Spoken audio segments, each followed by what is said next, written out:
Today we will talk about the history of ancient Israel, from the arrival of Hebrews in Canaan to the destruction of the Second Temple. The main source of information about the history of ancient Israel is the Old Testament, or Tanakh. The figures and stories from these books are well known even to non-religious people. Moses and the Exodus from Egypt, the giving of the law on Mount Sinai, David's duel with Goliath, Solomon and the Queen of Sheba, and many others. For a long time, these stories were considered entirely reliable. However, everything changed with the emergence of archaeology. Excavations began in the Middle East, leading to the development of a distinct field, biblical archaeology.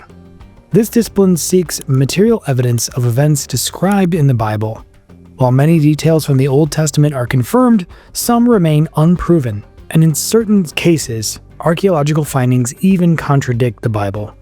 In this video, we will explore the history of ancient Israel, relying on both archaeological and non-biblical sources, as well as the Tanakh, not as a religious text, but as a chronicle of the Jewish people. The first mention of the Israelites dates back to the reign of Pharaoh Merneptah in Egypt. On a stele describing his victories, he left the following inscription: "Plundered is the Canaan with every evil.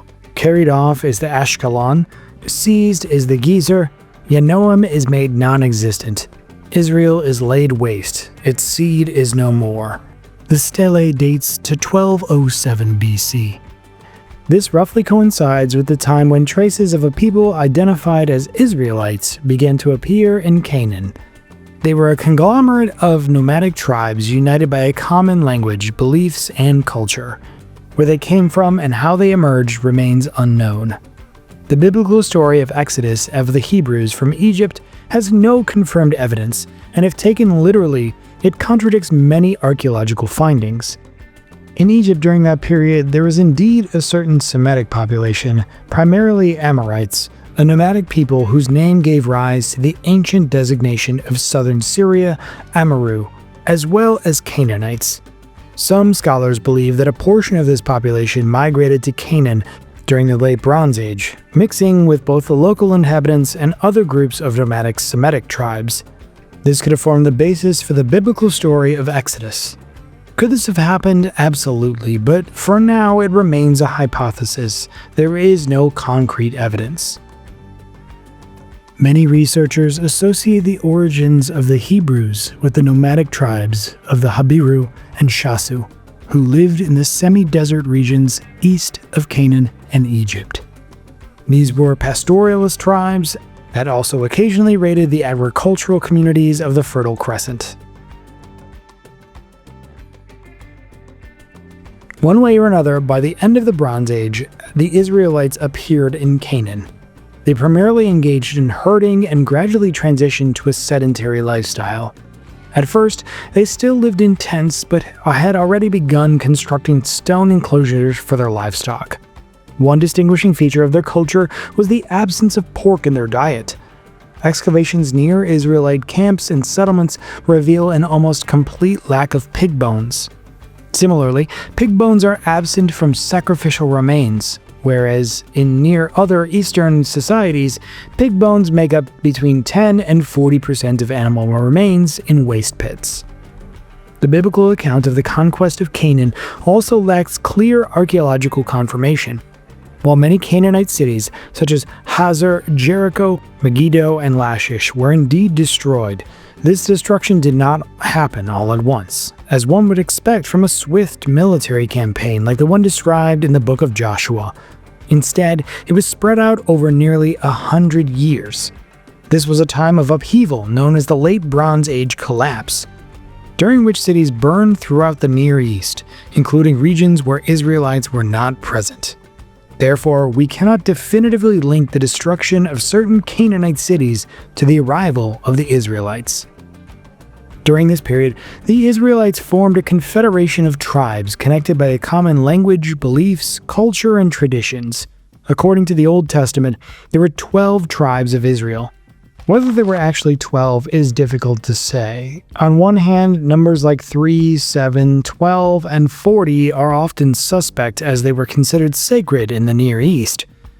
On the other hand, there's no reason why there couldn't have been precisely 12 tribes. This number is neither more nor less plausible than any other. Archaeologically, the Israelite tribes do not appear distinct from one another, so we cannot confirm or refute the biblical account. Each tribe was led by a chief known as a shofet, meaning judge. This is why this period is called the era of the judges. Despite the judicial title, the shoftim were primarily military leaders with executive authority, while judicial and legislative power remained in the hands of the priesthood. The judges' authority was not hereditary, and at least some of them were chosen by the people. Women could also hold this role, as evidenced by the biblical figure of Deborah. During this period, the Israelites fought fierce wars against their neighbors, the Moabites, Ammonites, and the Edomites. However, their most intense struggle was against the Philistines. The Philistines appeared in southern Canaan around the same time as the Israelites, and their name is the origin of the modern term Palestine. Genetic studies, along with the similarity of Philistine material culture to late Mycenaean artifacts, indicate that they originated from the Aegean region. However, the near total absence of Philistine language records makes their exact identification uncertain. They are believed to have been either Mycenaean Greeks or inhabitants of Crete or Cyprus.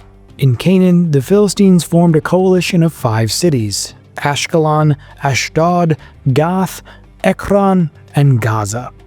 They brought with them the closely guarded secret of iron smelting and forging, introducing this technology to the Near East. Initially, they strictly controlled its dissemination and even refused to sell iron weapons to the Israelites. The Old Testament, for example, mentions that King Saul and David possessed iron swords as symbols of their high status. However, over time, ironworking technologies spread throughout the Near East. The era of Judges was marked by bloody wars between the Israelites and the Philistines. Battles were fought with varying success, but the better armed and more organized Philistines increasingly gained the upper hand. The lack of unity among the Israelite tribes allowed the Philistines to push deep into Canaan, securing significant territorial gains. In the face of powerful enemies, the Israelite tribes united under a single ruler, gradually transforming from a tribal system to a monarchy. The first king was Saul from the tribe of Benjamin. According to legend, he united the tribes of Israel to fight the Philistines, but he ultimately failed to establish a centralized state. Saul was a wartime king, more focused on military campaigns than on state building. He managed to temporarily free Israel from Philistine rule and managed several victories, but his reign ended in tragedy. At the Battle of Mount Gilboa, the Israelites suffered a devastating defeat. Not only did Saul fall in battle, but also his heir and son, Jonathan. As a result, Israel once again came under Philistine domination, and Philistine governors were installed in many cities. The historicity of King Saul is poorly supported by direct evidence, and he could be considered a legendary figure, similar to Romulus and Remus or even King Arthur. However, certain aspects of his story find some confirmation. For instance, the Tanakh states that the Philistines captured Saul's hometown, Gibeah, which was more of a village at the time. Later, Saul reportedly liberated Gibeah and made it its capital. Archaeologists have indeed excavated Gibeah, uncovering a 12th century BC settlement, a layer of destruction, and subsequent rebuilding into a fortified city, an event roughly corresponding to Saul's supposed reign. While this evidence is not enough to definitively prove Saul's historical existence, it suggests that the Old Testament narrative, despite its legendary elements, has a historical foundation. After Saul, David became king. With the beginning of David's reign, the so-called period of the United Monarchy began. He completed the unification of the Israelite tribes initiated by Saul and established a centralized state with its first capital in Hebron. David inflicted a series of defeats on the Philistines, freeing Israel from their domination. He then subdued the Jebusites, captured Jerusalem, and moved his capital there. Later, he conquered Moab, Edom, and Ammon, turning his former enemies, the Philistines, into vassals who paid tribute to Israel.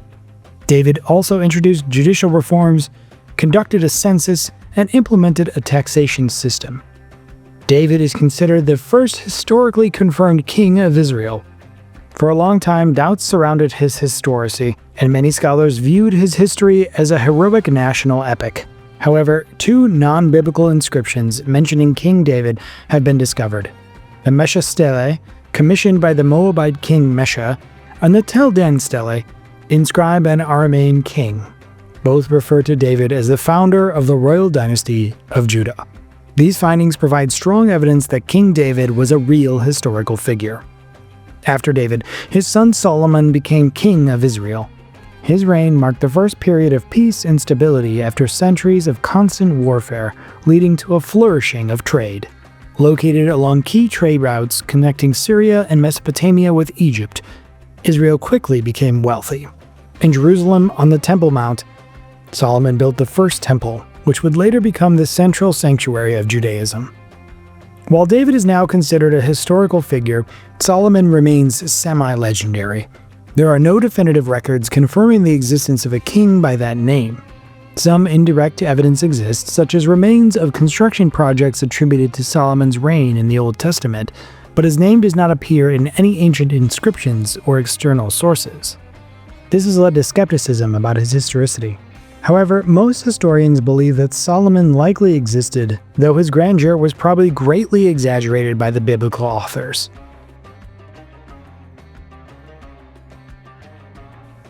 It's important to note that when we talk about Jewish religion, temples, and priesthood during this period, it was nothing like the Judaism we know today, or even the Judaism of the Roman era. In fact, it was not even monotheism. At this time, the Israelites were still polytheists. The religion of that era is often referred to as Yahwism, named after its chief deity, Yahweh. In this belief system, Yahweh was the supreme god, the god above gods. He had a consort, Asherah, or Astarte.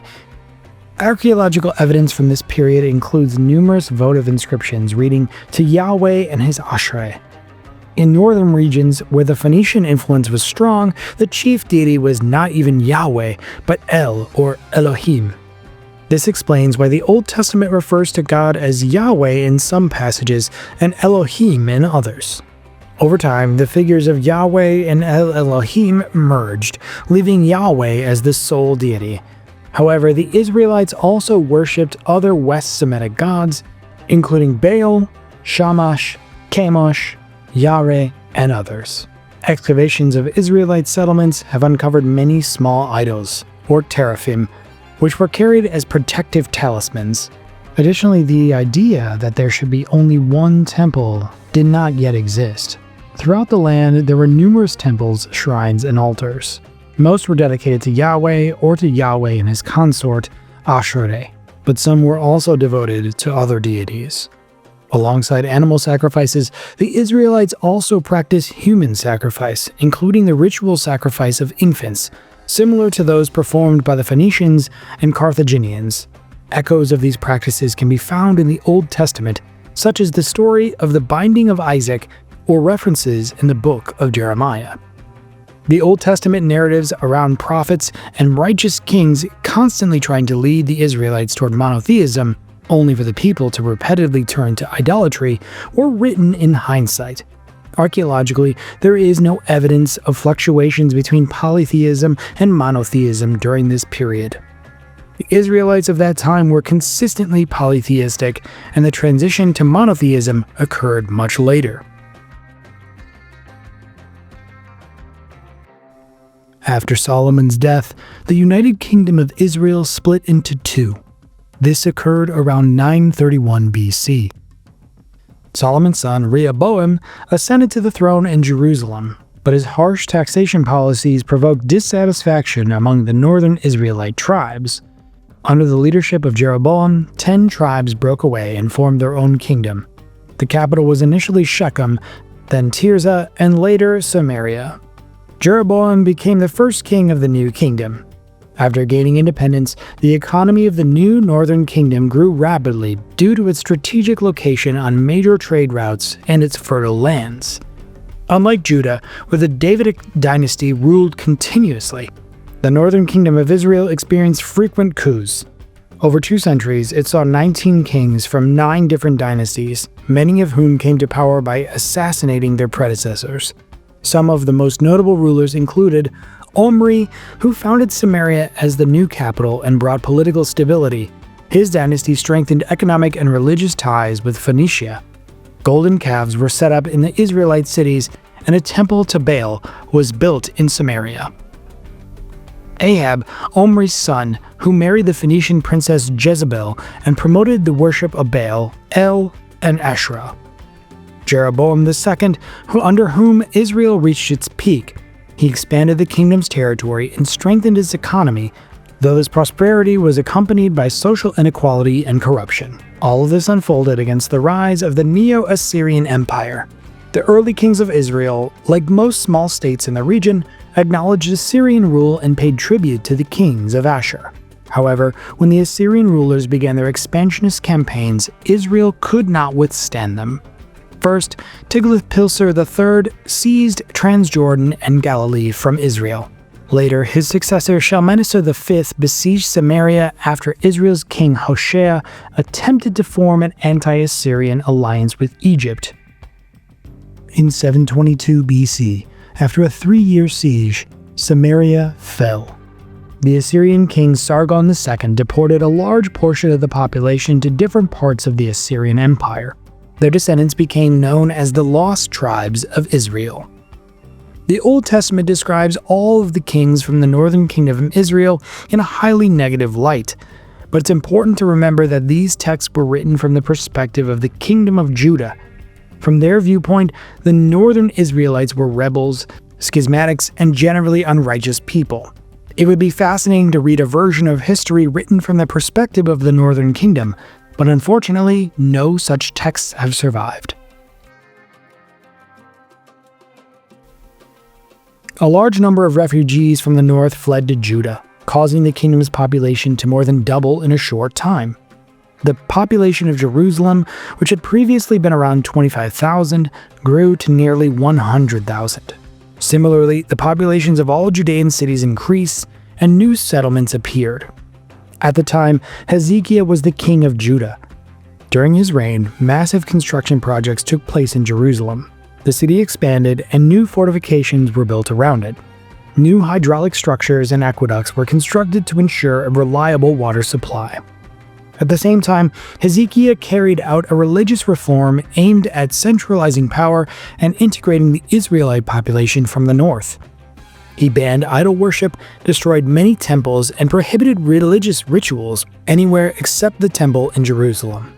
He also sent messengers throughout the former northern kingdom inviting people to come to Jerusalem for the Passover, which Hezekiah even rescheduled to align with the date it was celebrated in the northern kingdom. Judah came dangerously close to destruction during Hezekiah's reign. The Assyrian king Sennacherib invaded, capturing and plundering many Judean cities. Hezekiah managed to save Jerusalem by paying Sennacherib an enormous ransom.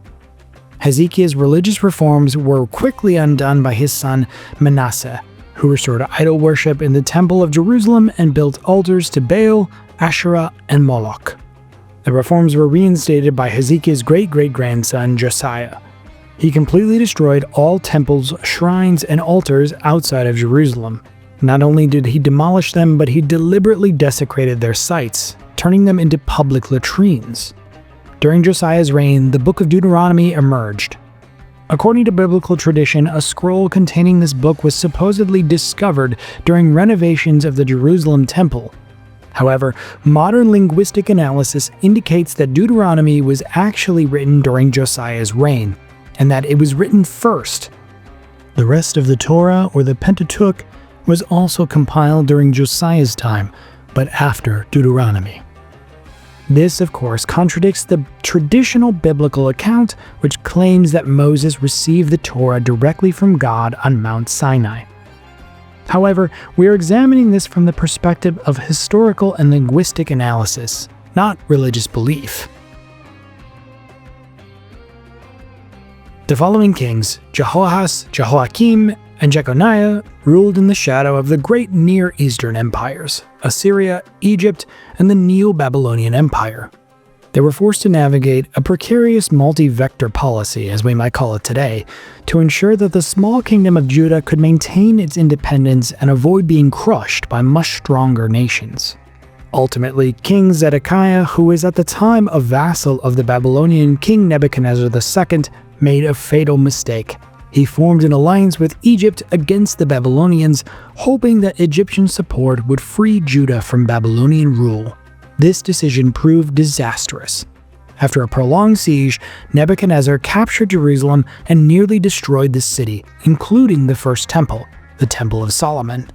Tens of thousands of Judeans were deported to Babylon, marking the beginning of what is known as the Babylonian exile.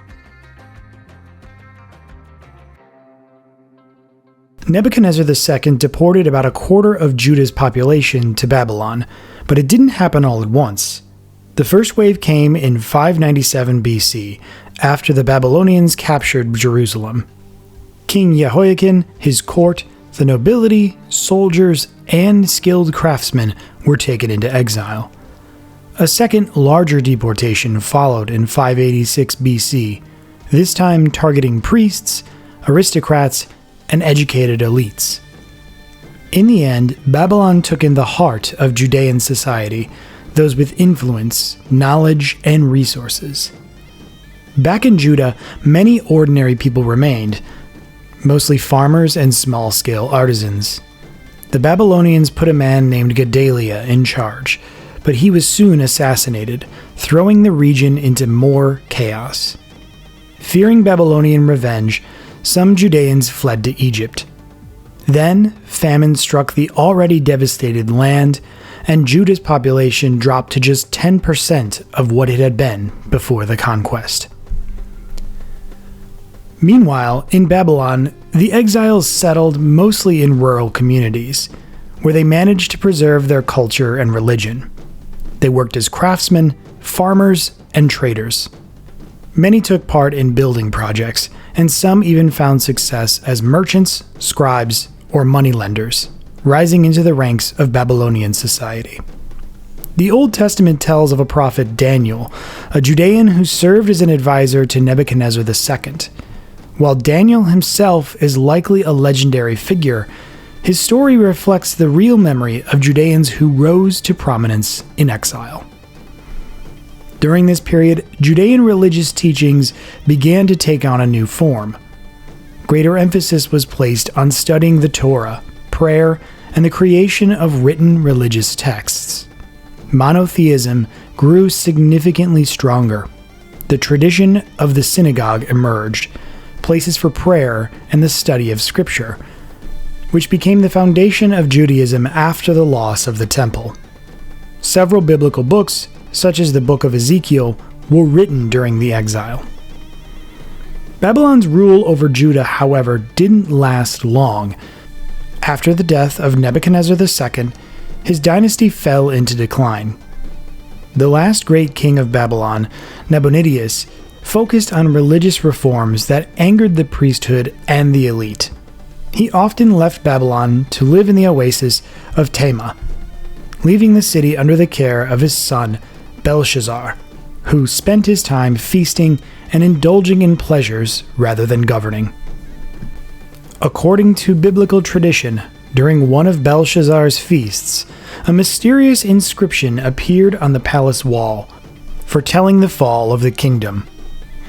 That very night, in 539 BC, the Persian king Cyrus the Great entered Babylon without resistance.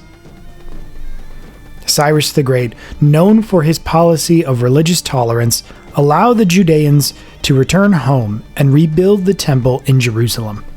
This marked the beginning of a new era in the history of the Jewish people. After conquering Babylon, Cyrus the Great founded the Achaemenid Empire. One of the defining features of Cyrus's rule was his tolerant attitude toward local religions and cults. In 538 BC, he issued a decree allowing the Judeans to return to Canaan and rebuild. He also ordered the return of sacred temple artifacts that had been kept in the Babylonian treasury and provided resources for the reconstruction. Babylonian Jews had mixed reactions to the decree. Some chose to return to their ancestral homeland, while others stayed in Babylon, where a large and established Jewish diaspora had already formed. The first group of returnees set out for Judah in 537 BC. They were led by Zerubbabel, whom Cyrus appointed as governor, and a high priest named Yeshua. What they found was a devastated land, inhabited mostly by farmers who had survived the Babylonian conquest. In the ruins of Jerusalem, their first act was to rebuild the altar on the site of the destroyed temple to resume sacrificial worship. A year later, Zerubbabel ceremoniously laid the foundation of the second temple. But rebuilding the temple wasn't easy. For one, the region was surrounded by nomadic tribes, mostly Arabs and Arameans, who raided Judean settlements from time to time. As the prophet Nehemiah put it, the Jews had to rebuild with a trowel in one hand and a sword in the other. There was also growing tension with the Samaritans. The Samaritans were descendants of Israelites from the former northern kingdom who had maintained a distinct religious and ethnic identity. Over time, they had intermingled with peoples resettled in Samaria by the Assyrians, and their religious practices had become more syncretic. Most critically, they believed that Mount Gerizim near the city of Shechem, not the Temple Mount in Jerusalem, was the only legitimate place for a temple. This led to serious conflict. On one side, the Judeans didn't consider the Samaritans to be true Jews and refused to let them take part in rebuilding the temple in Jerusalem. On the other, the Samaritans saw themselves as the rightful heirs of Israelite tradition and actively tried to obstruct the construction. They even appealed to the Persian authorities, accusing the Judeans of planning to restore an independent kingdom. As a result, the Persian administration cut off funding, and the building project came to a halt. In the meantime, the Samaritans built their own temple on Mount Gerizim, which they believed was the original site of Yahweh's altar, built by Moses himself. Now, it wasn't until 522 BC, when Darius I came to power, that the situation changed. The new king, seeking to stabilize the empire, ordered construction of the second temple to resume. In 515 BC, the temple was completed and consecrated. Though it matched Solomon's temple in size, it was far less impressive in decoration and sacred furnishings. This version of events is how the story is told in the Tanakh. In truth, there's very little direct evidence to confirm its historical accuracy. What we do know for certain is this: Cyrus issued a general decree allowing all displaced peoples, not just the Jews, to return to their homelands and rebuild their places of worship. And we know that by the early 5th century BC, a temple in Jerusalem definitely existed, mentioned by the Greek historian Hecataeus of Miletus. That timeline broadly matches the dates given in the Tanakh. Overall, the biblical narrative appears internally consistent and, for the most part, historically plausible, even if some elements are exaggerated or legendary. In 458 BC, Nehemiah was appointed governor of Judah. Before that, he had served as cupbearer to the Persian king Artaxerxes I. Around the same time, Ezra was made high priest, also appointed by the Persians. Together, they radically transformed the religious life of the Judean community through reforms that shaped the future of Judaism. They promoted strict monotheism and took a hard stance against any form of idolatry. Ezra banned intermarriage with non-Jews and ordered all Judean men to divorce their foreign wives, even those who had already had children with them. This sparked strong opposition, and unsurprisingly, many refused to comply. Still, over time, the Jewish community began to more strictly separate itself from surrounding peoples. Ezra also made the public reading of the Torah a regular ritual. He organized assemblies where the people listened to the law and were taught its meaning.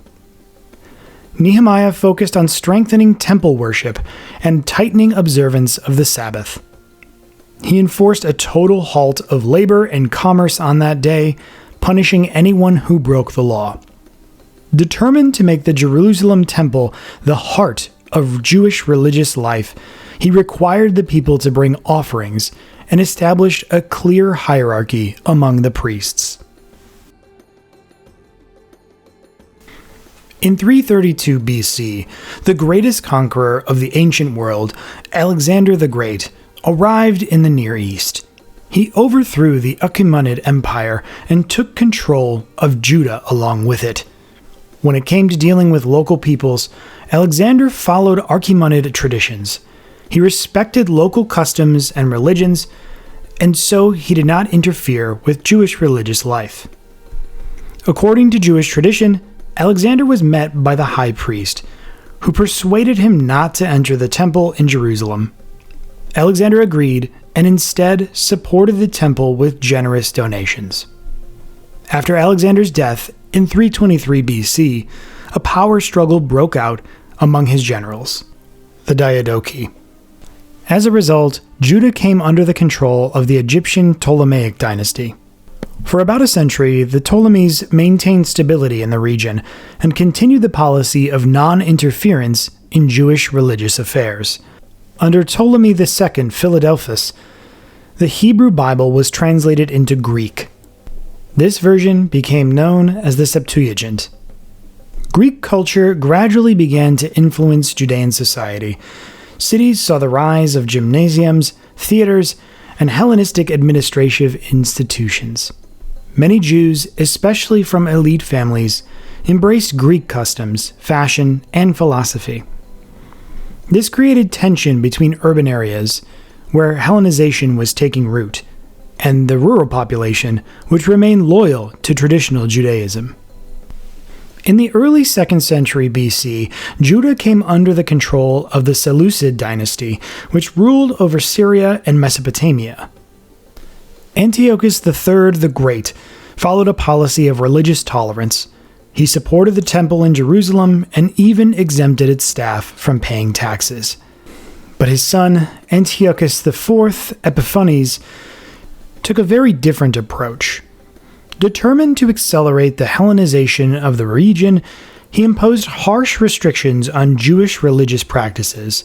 He banned circumcision, Sabbath observance, and the study of the law. In a shocking act of provocation, he ordered a pig to be sacrificed on the altar of the Jerusalem temple and rededicated the temple to Zeus.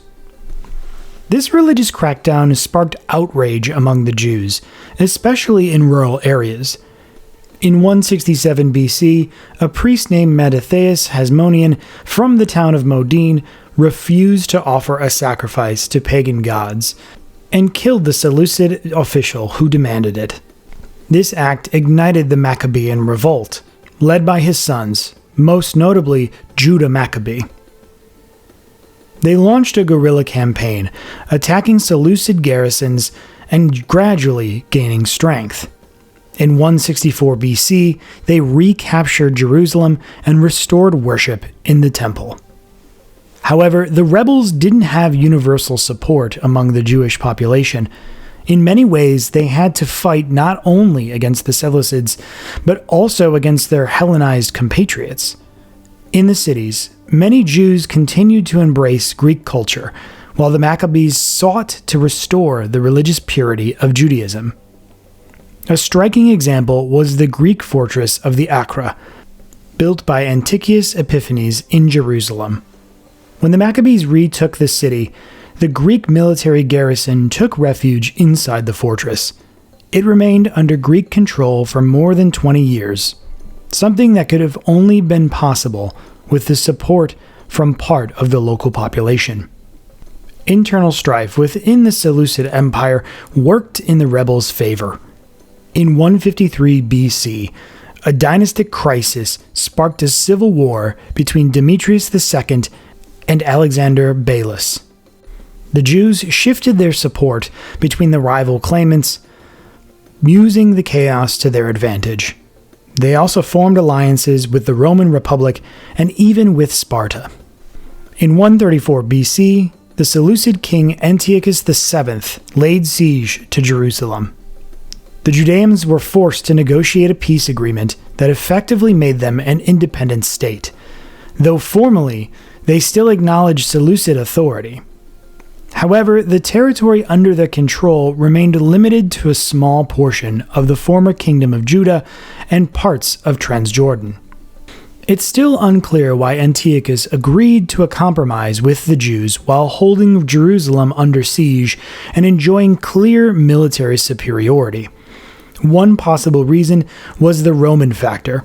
The Jews were allies of the Roman Republic, which may have deterred harsher action. Another likely reason was strategic. Antiochus may have preferred to keep the Jews as allies in a looming conflict with the Parthian Empire. That war broke out in 130 BC and began favorably for Antiochus. He managed to drive the Parthians out of Mesopotamia, but in the mountainous terrain near Ecbatana, his army was ambushed, surrounded, and nearly annihilated. Antiochus died in battle alongside his troops. After the king's death, the Seleucid Empire plunged into chaos. Taking advantage of the situation, the ruler of Judah, John Hyrcanus, grandson of Matthias Hasmonean, declared full independence for the Judean state. The first rulers of the Hasmonean dynasty did not call themselves kings. Instead, they took the title of ethnarchs, meaning rulers of the people, in order to respect the ancient tradition that only a descendant of King David could be king of the Jews. Still, their rule had all the characteristics of monarchy. In addition to their political power, the Hasmoneans also held the office of high priest. Never before in Israel's history had secular and religious authority been concentrated in a single person.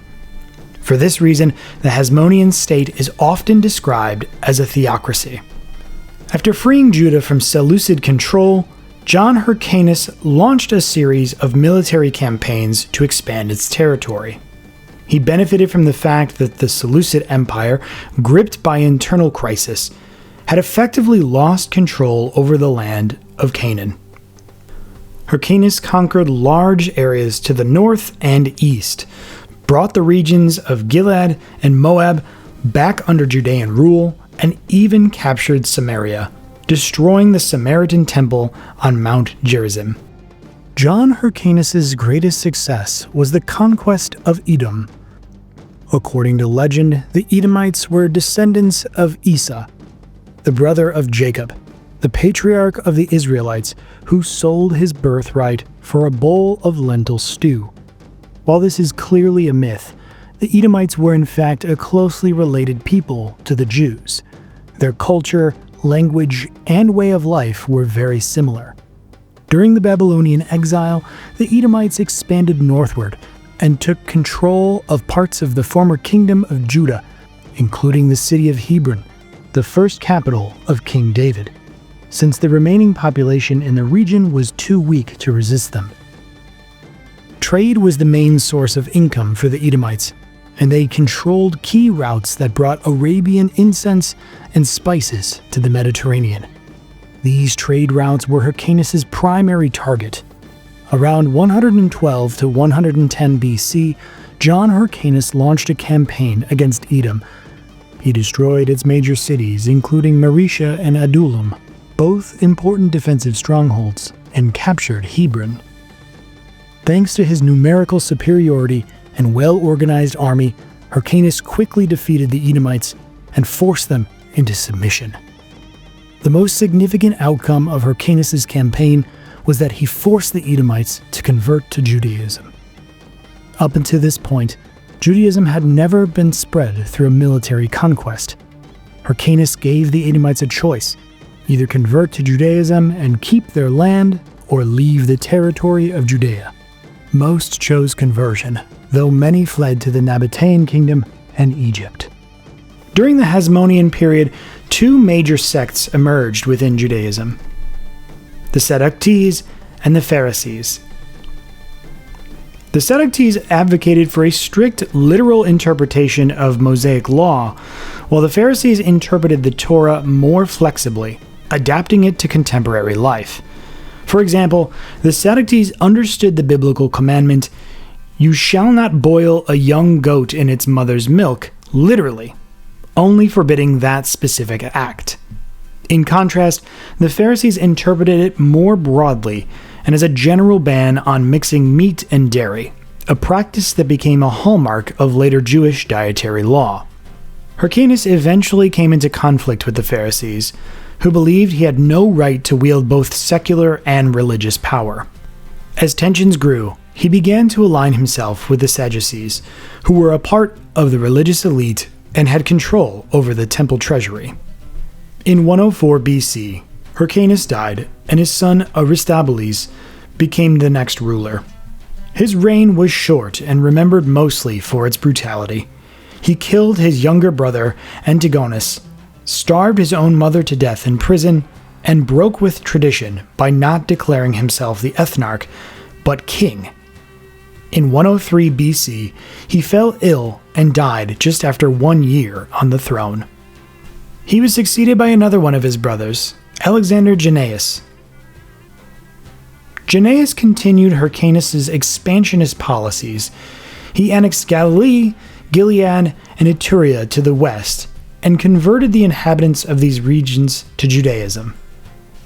He also conquered Philistia and pushed the southern border further by capturing parts of the Nabatean kingdom, including the city of Petra. Under Alexander Jannaeus, the territory of Judea came close to matching the borders of the ancient kingdom of Israel during the reign of King Solomon. But perhaps Alexander Jannaeus left his greatest mark not in foreign affairs, but in domestic policy. He was a staunch supporter of the Sadducee sect and openly despised the Pharisees. During the celebration of the festival of Sukkot, he provoked a confrontation with the Pharisaic community and ordered a mass slaughter of Pharisees. Several thousand were killed right in the temple. In response, the Pharisees launched a rebellion with support from the king of Syria, Demetrius III, and even managed to defeat Jannaeus' army. However, when Demetrius had to withdraw back to Syria, Jannaeus unleashed brutal repression, massacring tens of thousands of Pharisees across the country. According to Josephus, he had 800 Pharisee leaders crucified, and before executing them, he ordered their wives and children to be killed right before their eyes. After Alexander Jannaeus died in 76 BC, his widow, Queen Salome Alexandra, took power. She managed to temporarily stabilize the situation by reconciling the Pharisees and the Sadducean elite. She restored Pharisee influence in the temple and in state affairs. However, after her death in 67 BC, a power struggle broke out between her two sons, John Hyrcanus II and Aristobulus II.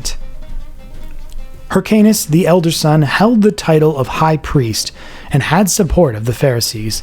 However, he was weak-willed and lacked authority over the military. In contrast, Aristobulus, the younger son of Alexander Jannaeus, was energetic and ambitious. He had the backing of the Sadducean elite and the army. Aristobulus mobilized his forces, and Hyrcanus, unable to resist, was forced to abdicate the throne in exchange for a promise of safety. Aristobulus became both king and high priest of Judea. Although Hyrcanus seemed to accept his new position in the background, he quickly fell under the influence of Antipater II, the ruler of Idumea. Antipater convinced Hyrcanus that his life was in danger and urged him to seek help from Atreus III, king of the Nabateans. The Nabateans agreed and provided Hyrcanus with an army, which alongside his supporters marched against Aristobulus. The conflict between the brothers reignited, and soon Jerusalem was under siege by Nabatean forces. The Romans, who were increasingly involved in Middle Eastern affairs at the time, took advantage of the situation. In 63 BC, Gnaeus Pompey the Great arrived in Judea.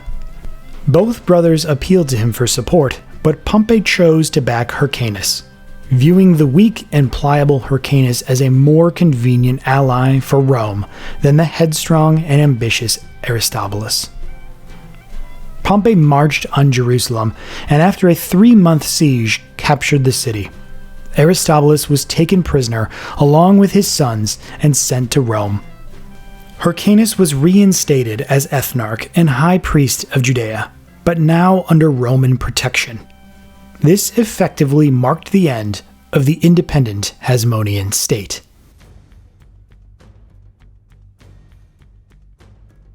In 63 BC, the Roman general Pompey the Great captured Jerusalem, bringing an end to Judea's independence. He broke up the territory and turned it into a client state under Roman control. John Hyrcanus II was installed as a puppet ruler, holding the titles of both high priest and king of Judea. But in reality, he ruled in name only, recognizing Roman authority and serving at their pleasure. Hyrcanus' brother Aristobulus II was taken captive by the Romans and paraded through the streets of Rome during Pompey's triumph in 61 BC. Despite the public humiliation, he was treated fairly well afterward and managed to escape in 57 BC, returning to Judea. There, he raised a rebellion, not so much against Rome as against his brother Hyrcanus. Aristobulus was willing to rule Judea under Roman authority, but the Romans didn't support his return. The uprising was quickly and brutally crushed by Aulus Gabinius, the Roman governor of Syria. Afterward, the Roman Senate officially abolished the royal title in Judea. Hyrcanus was no longer recognized as king and was instead given the lesser status of ethnarch, a regional leader with limited powers. Hyrcanus himself was a weak and indecisive ruler. Over time, real authority shifted to his advisor, Antipater, a nobleman from the royal Edomite family. Antipater gradually became the true power behind the throne. He began placing his own family members in key positions. His older son, Phasael, became governor of Jerusalem, and his younger son, Herod, was appointed the governor of Galilee. Aristobulus was sent back to Rome as a prisoner, but during the civil war, Julius Caesar released him and ordered him to lead 2 legions to Judea to distract Pompey's forces in the region. However, he never made it. Before he could even leave Rome, he was poisoned by Pompey's supporters. After his father's death, the struggle for power in Judea was taken up by his son, Antigonius II. Following Caesar's assassination in 44 BC, Antigonus made several attempts to start a revolt in Judea, but each time he'd failed. Eventually, he turned to the Parthians for support. In 40 BC, a Parthian army under Pacorus I defeated the small Roman and Judean forces and marched into Jerusalem. The Parthians set up their own administration in Judea, making it a vassal kingdom. Backed by Parthian troops, Antigonius II tried to revive the old Hasmonean order. His rule was marked by brutal crackdowns on pro-Roman factions, especially the family of Antipater and the supporters of Hyrcanus. John Hyrcanus was captured and mutilated. His ears were cut off to make sure that he could never again claim the title of king or high priest. The same was planned for Antipater's eldest son, Phasael, but when he found out, he took his own life. Herod, the younger son, managed to escape the besieged city and fled to Rome, where he secured the support of Mark Antony and the Roman Senate. Rome couldn't afford to let its main rival, the Parthians, establish a foothold in the Near East. In 39 BC, the Senate officially named Herod the rightful king of Judea and backed him with military support, a huge force of 11 legions, enormous by the standards of the time. The war to retake Judea lasted 2 years and ended in 37 BC with the capture of Jerusalem. Antigonius and his followers put up fierce resistance.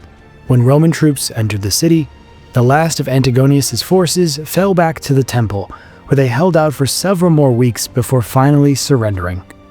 Antigonius II was captured and taken to Antioch, where, on Mark Antony's orders, he was executed by crucifixion, the first known case in Roman history of a king being put to death that way. John Hyrcanus was eventually released and lived out his remaining years at Herod's court.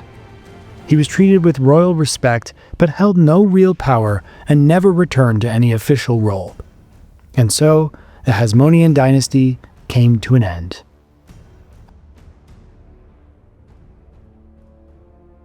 After taking control of Judea, Herod managed to bring order to a region that had been torn apart for decades by civil wars and dynastic struggles.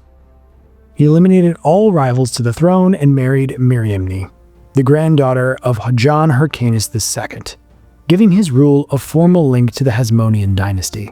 Herod is best remembered for his ambitious building projects. He convinced the Romans to invest heavily in Judea's infrastructure, arguing that it would benefit their future campaigns against Parthia. With Roman funding and Roman soldiers used as free labor, he built aqueducts and a wide network of paved roads. To strengthen his grip on the region, Herod constructed a series of fortified cities: Antipatris, Phasaelis, Herodium, and the now famous Masada. He also reinforced Jericho and rebuilt the former capital of the northern kingdom of Israel, Samaria, renaming it Sebaste. Along the Mediterranean coast, he founded the port city of Caesarea Maritima. There, Herod made use of innovative hydraulic concrete technology that allowed him to build a harbor directly into the sea, a groundbreaking feat of engineering for its time. At Herodium, Herod had a grand mausoleum built for himself, topped with what is believed to be the first unsupported dome in history, an architectural feat that the Romans would later emulate in the design of the Pantheon. According to ancient accounts, the mausoleum's central tower reached an incredible height of 150 meters, rivaling the Lighthouse of Alexandria, one of the 7 wonders of the ancient world. Herod was a passionate admirer of Roman and Hellenistic culture. During his reign, Judea saw the construction of amphitheaters for gladiator games, gymnasiums, theaters, bathhouses, and basilicas. While he maintained the image of a devout Jew at home, outside Judea, he openly funded the construction of pagan temples. His contributions helped build temples in Cyprus, Syria, and Greece. In return, Herod was honored with the title of official patron of the Olympic Games in Greece. But Herod's most ambitious project was the expansion of the temple in Jerusalem. He built massive retaining walls around the Temple Mount and filled the interior with earth, greatly enlarging the platform. The western wall, often mistakenly thought to be part of Herod's temple, is actually a surviving section of this retaining wall that supported the expanded Temple Mount. The reconstruction of the temple took nearly 10 years, but it was carefully managed so that worship never had to stop. Services continued throughout the project, and because of that, even though nothing remained of Zerubbabel's original structure, Herod's temple is still considered the second temple, not a third. The finished temple was considered one of the wonders of the ancient world. Its massive scale and rich decoration amazed even the Romans and Greeks, people not easily impressed by grand architecture. Herod also proved to be a capable administrator. His building projects, combined with Roman investment and a long period of peace and stability, led to a major economic boom in Judea. But that prosperity brought deep social changes. With so much money flowing into the region, wealthy Roman and Judean elites began buying up fertile farmland. Small, independent farms were replaced by large estates, latifundia, worked by slaves and hired laborers. Large numbers of landless peasants began moving into the cities, looking for work as day laborers. Luckily, Herod's massive building projects created plenty of jobs. These workers were commonly called tektons, a Greek word that appears in the New Testament to describe Jesus' profession. It's usually translated as carpenter, but the term had a broader meaning, referring not only to carpenters, but also stonemasons, builders, carvers, and even ditch diggers. For the most part, ordinary people had a favorable view of Herod, and this creates a strange contradiction, because in both Jewish and Christian tradition, Herod is remembered as a brutal tyrant, his name practically synonymous with cruelty. But yes, we're talking about the same Herod. He wasn't exactly gentle. Herod dealt harshly with anyone who opposed him. Even before he became king, while still Tetrarch of Galilee, he crushed a revolt led by Hezekiah with ruthless force. After taking power, he purged the Sanhedrin, executing those who opposed him and filling their seats with loyalists. His own family wasn't spared. He had two of his sons, Alexander and Aristobulus, put to death. Emperor Augustus famously joked, "It's better to be Herod's pig than his son." At one point, so worried by rumors of a potential uprising, Herod ordered the execution of several prominent citizens, just in case, to prevent a threat that may not have even existed at all. Still, Herod's cruelty wasn't unusual for the time. Most rulers in the region governed in much the same way. In fact, some Hasmonean kings, like Alexander Jannaeus, were remembered as even more brutal than Herod. So why does Herod have such a uniquely bad reputation? Largely because the Pharisees despised him. They resented how he pushed them out of power, and perhaps more importantly, because they didn't consider him a true Jew. He was of Edomite descent. It was the Pharistic view that eventually shaped both Talmudic and New Testament portrayals of Herod. That view was reinforced by the historian Josephus, himself a Pharisee, who had potential reasons to hate Herod, as his own family had suffered under Herod's rule. In the end, Herod's image as a ruthless tyrant stuck, even though his methods weren't all that different from the rulers of the time. Herod the Great died in 4 BC. In his will, he divided his kingdom into 4 parts. His sons, Herod Archelaus, Herod Antipas, and Herod Philip, each received a portion, while his sister Salome was also granted a share. The largest and most important part went to Herod Archelaus, who was named in the will as Herod's main successor. He was supposed to inherit the royal title along with control over Judea, Samaria, and Idumea. But Emperor Augustus refused to recognize him as king and instead gave him the lesser title of ethnarch. Archelaus quickly found himself in conflict with the people. There were calls to remove the high priest and several corrupt pro-Roman officials who had served under Herod the Great. Archelaus initially agreed but never followed through. Those officials were loyal to him and useful politically. His broken promises led to a revolt in Jerusalem, which was crushed by his troops with brutal force. More than 3,000 people were killed. Not long after, another uprising broke out in the surrounding countryside.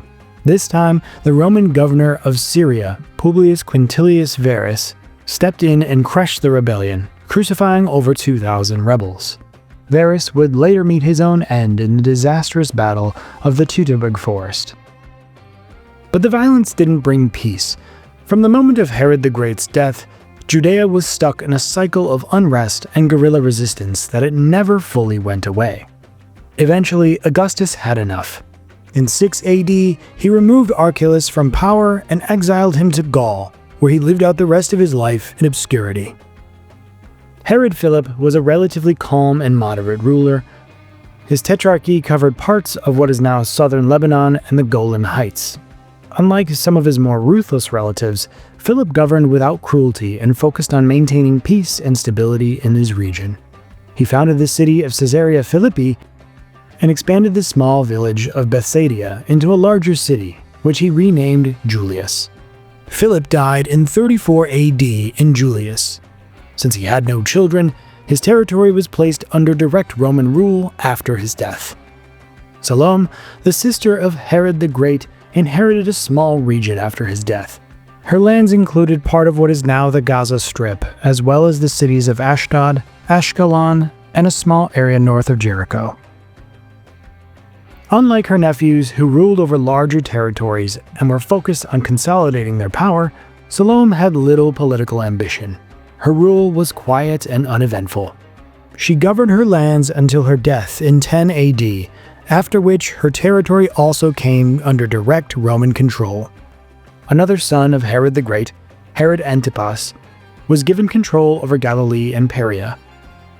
He ruled until 39 AD, making him the longest reigning of Herod's sons. Like his father, Antipas was a keen builder. He founded the city of Tiberias on the western shore of the Sea of Galilee, naming it in honor of the Roman Emperor Tiberius. He also invested in rebuilding and improving other cities, hoping to boost the local economy and make them more livable. Despite his long rule, Antipas never really received the title of king, though he pursued it for years. His political downfall came after a falling out with his nephew, Herod Agrippa. Agrippa accused him of plotting against Rome and reported him to Emperor Caligula. In 39 AD, Antipas was removed from power and exiled to Gaul, where he spent the rest of his life in obscurity. The last rulers from the Herodian line were Herod Agrippa I and his son Herod Agrippa II, Herod the Great's great-grandson and great-great-grandson. Both held the title of King of Judea, but by then it was mostly ceremonial. Neither had real power. They were fully Romanized and served as loyal client rulers under the Roman Empire. After Emperor Augustus removed Archelaus from power in 6 AD, Judea came under direct Roman rule. Instead of appointing a new client king, the Romans chose to govern the region through their own officials, first called prefects, and later known as procurators. The difference between the two titles is subtle but different.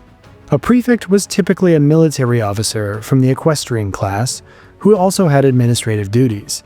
A procurator, on the other hand, was originally a financial official responsible for collecting taxes and managing the emperor's assets and estates in the province. Over time, the role of procurator expanded, and by the mid-1st century AD, they were given both financial and military authority in smaller provinces like Judea.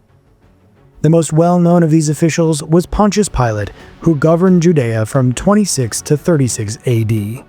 Unlike most Roman governors, who usually served short terms, Pilate remained in power for a full decade, an unusually long tenure. This suggests that despite frequent conflicts, Emperor Tiberius saw him as a dependable and effective defender of Roman interests in the region.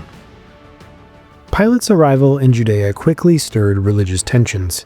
Unlike his predecessors, he ordered Roman soldiers to march into Jerusalem carrying standards bearing the image of the emperor, something Jews considered a clear violation of the ban on idolatry in their holy city. Outraged, a delegation of Jewish leaders traveled to Pilate's residence in Caesarea to protest.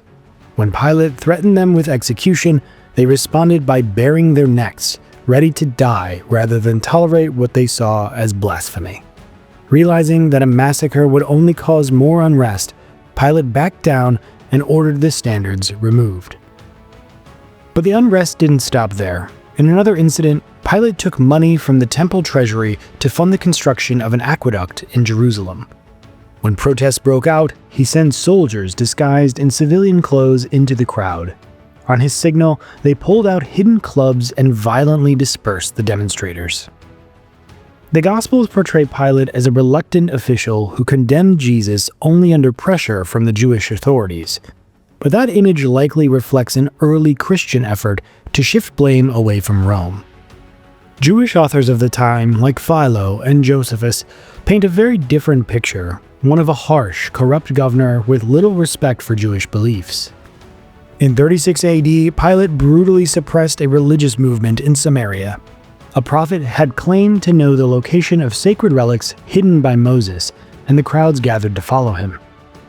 Pilate responded with a violent crackdown, killing many of the prophet's followers. The Samaritans filed a complaint with the Roman governor of Syria, Vitellius, who ordered Pilate to return to Rome to answer for his actions. By the time he arrived, Emperor Tiberius had died, and what happened to Pilate after that remains unknown. Under Roman rule, Jewish society split into several religious and political factions. The most well-known were the Pharisees and the Sadducees, both long-established groups, and the Essenes, who had much in common with early Christians. But during this turbulent period, a new force emerged, a radical movement that the historian Josephus called the Fourth Philosophy. Today, we know them as Zealots. The movement was founded by Judas the Galilean, son of Hezekiah, a rebel executed by Herod. In 6 AD, Judas led an uprising against a Roman census. While the census was a standard administrative measure for the Romans, mainly used to organize tax collection, many Jews saw it as a direct challenge to their faith and way of life. Theologically, it was viewed as a violation of God's ownership of the land, which they believed belonged to him alone, not to the Roman emperor. Practically, it signaled the arrival of a crushing taxation. Judas's rallying cry was, "Let the Jews have no master but God." Though the revolt was quickly put down, his message endured. The Zealots believed that resisting Roman rule wasn't just a political act, it was a sacred duty. They refused to accept any compromise with Roman authorities or their collaborators, whom they saw as traitors not only to their people, but to God himself. In the beginning, the Zealots weren't a single unified movement, but a loose network of resistance groups. Some operated openly, others worked in secret. The most extreme among them were the Sicarii, named after the short, curved daggers, sicae, that they hid beneath their cloaks. Their specialty was assassination. They targeted Roman officials and Jewish collaborators, often striking in broad daylight in crowded places, then disappearing into the crowd before anyone could react. As Roman rule grew harsher, more people were drawn to these radical groups. What started as isolated acts of resistance gradually turned into a full-blown uprising. The countryside became increasingly dangerous for Roman authorities and their supporters. Tax collectors were ambushed, patrols attacked, and anyone suspected of collaborating with the Romans was executed. In the decades leading up to the First Jewish War, tensions between the Jewish population and the Roman authorities steadily escalated. The province was plagued by a string of corrupt and incompetent governors, many of whom seemed to be pushing the region closer to open rebellion. After the time of Pontius Pilate, Judea was governed by a series of prefects and procurators, each seemingly worse than the last. One of the most notorious was Antonius Felix, who ruled from 52 to 60 AD. The Roman historian Tacitus described him as someone who exercised royal power with the instincts of a slave. In an attempt to win favor from the locals, Felix married Drusilla, a Jewish princess from the Herodian dynasty. But instead of calming tensions, his rule only made things worse, marked by arbitrary arrests, public executions, and unchecked violence. His successor, Porcius Festus, tried to introduce reforms, but died before he could make any real difference. After him came Lucius Albinus, who treated the province like a personal money-making scheme, freeing prisoners in exchange for bribes and imposing harsh taxes on the population. The final procurator, Gessus Florus, was the last straw. His greed, brutality, and open disdain for the Jewish people pushed the province beyond its breaking point and set the stage for a full-scale revolt. Gessus Florus became infamous for his sheer brutality and corruption. All of this played out against a backdrop of worsening economic hardship. Heavy Roman taxation, widespread corruption, and constant financial demands from the temple elite placed an overwhelming burden on ordinary people. Many farmers lost their land and were forced to become day laborers or drift into poverty in the cities. Debt slavery was on the rise, and the gap between rich and poor was widening fast. In Jerusalem, the high priesthood had lost all credibility. The Romans treated the position like a commodity, selling it to the highest bidder. This created a class of wealthy, aristocratic priests who were completely out of touch with both religious tradition and the everyday struggles of people. While they lived in comfort, many temple workers barely scraped by. The social divide in the city grew sharper. The wealthy residents of the upper city became increasingly detached from the lower city, where laborers, the poor, and beggars made up the majority. Cultural tensions were just as important as economic pressure in fueling unrest. By this point, the Jewish diaspora had grown enormous.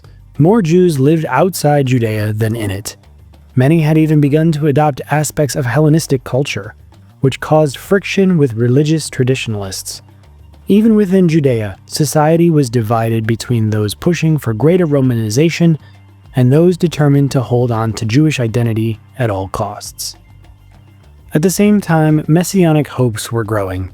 Many believed that a divinely chosen leader would soon appear, overthrow Roman rule, and restore the kingdom of Israel. The memory of the Maccabean revolt, a successful rebellion against foreign rulers, was still fresh in people's minds, and many believed history could repeat itself. Apocalyptic prophets added fuel to the fire, preaching that the current age was ending and that God's kingdom would soon be established on earth. Charismatic figures emerged, claiming to be sent by God. They gathered followers and called for resistance against Rome. But every uprising was brutally crushed. Still, each crackdown only deepened public anger and anti-Roman sentiment. Political corruption, economic exploitation, cultural division, and religious fervor had created a highly volatile situation. All it needed was a spark. The First Jewish War was set off in 66 AD by a spark that had been building for years.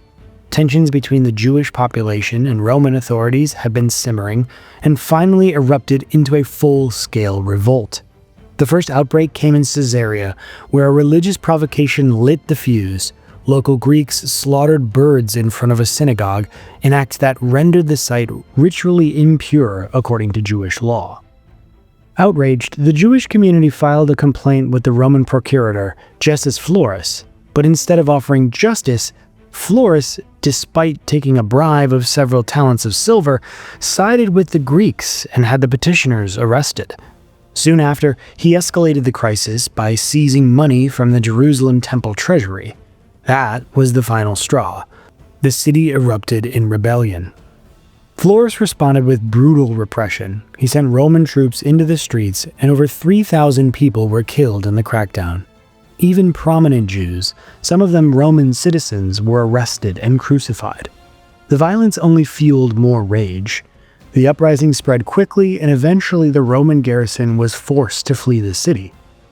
With Jerusalem in rebel hands, the temple priests took a dramatic and unprecedented step. They ended the daily sacrifice made on behalf of the emperor. It wasn't just a religious statement, it was a clear and public declaration of independence. When the news of the uprising reached Syria, the Roman governor Cestius Gallus marched south with the 12th Legion to put it down. He advanced on Jerusalem and began a siege, but then, unexpectedly, he pulled back. It's unclear why. He may have been worried about the campaign dragging into winter, struggling with supply issues, or simply realized that he didn't have enough troops to take on a large and fortified city. But on the retreat, disaster struck. As his forces passed through the narrow mountain road near Beth Horon, they walked into a well-planned ambush. The Jewish rebels crushed the Roman army. Over 6,000 Roman soldiers were killed, the legion's siege equipment was captured, and most symbolically, the eagle standard of the legion fell into rebel hands. For Rome, it was a devastating humiliation. But for the rebels, it was more than just a military victory. It felt like history repeating itself. This was the very place where, centuries earlier, Judas Maccabeus had defeated the Greeks. Now, once again, Judea had thrown off foreign oppressors. Riding the wave of their success, the rebels formed a provisional government. Control of Jerusalem was divided into two factions: the moderate aristocrats, led by the former high priest Ananus, and the radical zealots, led by Eleazar ben Simon. But Rome wasn't about to let Judea go without a fight. Emperor Nero sent one of his most trusted generals, Vespasian, along with his son Titus. Vespasian brought 3 legions and additional auxiliary troops, more than 60,000 soldiers in total. Vespasian approached the rebellion with calm and deliberate strategy. Instead of attacking Jerusalem head-on, he focused on methodically cutting off and destroying rebel strongholds across the region. Galilee was the first to fall. After a brutal siege at Yodfat, one of the key rebel leaders, Yosef ben Mattityahu, better known to history as the Roman Jewish historian Josephus Flavius, surrendered. With Galilee secured, Vespasian moved south, capturing the coastal cities and then Edom. Only after these areas were under control did he begin preparations for the siege of Jerusalem. But in 68 AD, everything was put on hold with the death of Emperor Nero. The empire descended into chaos during the so-called Year of the Four Emperors, as multiple contenders, including Vespasian, vied for the throne. Once he secured power, Vespasian turned his attention back to Judea, placing his son Titus in command of the campaign. Meanwhile, Jerusalem was tearing itself apart from within. The moderate leaders were gone, and control of the city fell into the hands of three rival zealot factions. Each controlled a different part of the city: Simon bar Giora, John of Gischala, and Eleazar ben Simon. Instead of uniting against the Romans, they fought each other in bitter infighting. In April of 70 AD, during Passover, when Jerusalem was crowded with pilgrims, Titus arrived and laid siege to the city. He brought with him 4 Roman legions: the 5th Macedonica, 12th Fulminata, 15th Apollinaris, and 10th Fretensis. Titus offered the defenders generous terms of surrender, but they refused. Titus didn't waste time. Within 2 weeks of preparations, the Romans broke through Jerusalem's outer wall with battering rams. A few days later, they breached the first inner wall, but the advance stalled. Losses were heavy, and pressing forward proved too costly. The Romans pulled back. After the failed assault, Titus changed tactics. The outer wall was dismantled, and buildings between the outer and inner defenses were leveled to create space for troop movements and siege equipment. To completely seal off the city, Titus ordered the construction of a massive earth and stone barricade encircling Jerusalem. Once the preparations were complete, Titus tried psychological pressure. He had his entire army parade in full ceremonial armor outside the city walls and again offered the defenders a chance to surrender. Once more, they refused. The siege continued. Inside the city, conditions quickly turned dire. With Jerusalem packed with pilgrims for Passover, food supplies ran out fast. Many tried to escape the starving city. A few made it, but most were caught and crucified by the Romans outside the walls. Some days, up to 500 people were executed this way. Meanwhile, the city was tearing itself apart. The zealot factions kept fighting one another, now driven by hunger and desperation. Disease spread rapidly, and reports of cannibalism began to emerge. By July, the daily temple sacrifices had stopped. There were simply no animals left to offer. In August, the Romans finally broke into the temple. Its destruction wasn't part of the original plan. Titus had hoped to preserve the holy site. But during the chaos, a Roman soldier threw a burning torch through a window, and the temple went up in flames. Its treasures were looted and taken to Rome, a moment that is still depicted today on the Arch of Titus. The upper city held out for another month before falling. When the fighting ended, Jerusalem was in ruins. Nearly the entire population, along with thousands of visiting pilgrims, had been killed or enslaved. Even after the city's fall, resistance continued. The last major stronghold was Masada, a fortress built by Herod the Great. There, a group of Sicarii held out until 73 AD. When the Romans finally breached the walls, they found that 960 defenders had died by mass suicide rather than surrender. The destruction of the temple marked a turning point from which Judaism would never fully return to in its previous form. In the aftermath, Emperor Vespasian imposed Fiscus Judaicus, a special tax on Jews across the empire. Jerusalem was eventually rebuilt, but as a Roman colony named Aelia Capitolina, and Jews were banned from entering the city. With that, the era of the Second Temple came to an end. If you made it to the end of this video, we really appreciate it if you liked and subscribed. Follow along on our journey through ancient civilizations and history. We put out new episodes every single week. If you'd like to support the channel, join our Patreon or become a YouTube channel member. You get early access to new episodes, behind-the-scenes looks, and more. You can also leave a super thanks below to give us a little extra boost. If you want to listen to history on the go, check out our all-new podcast, Parabellum History. You can find it on all major podcast platforms. Thanks again for tuning in, and we hope to see you next time.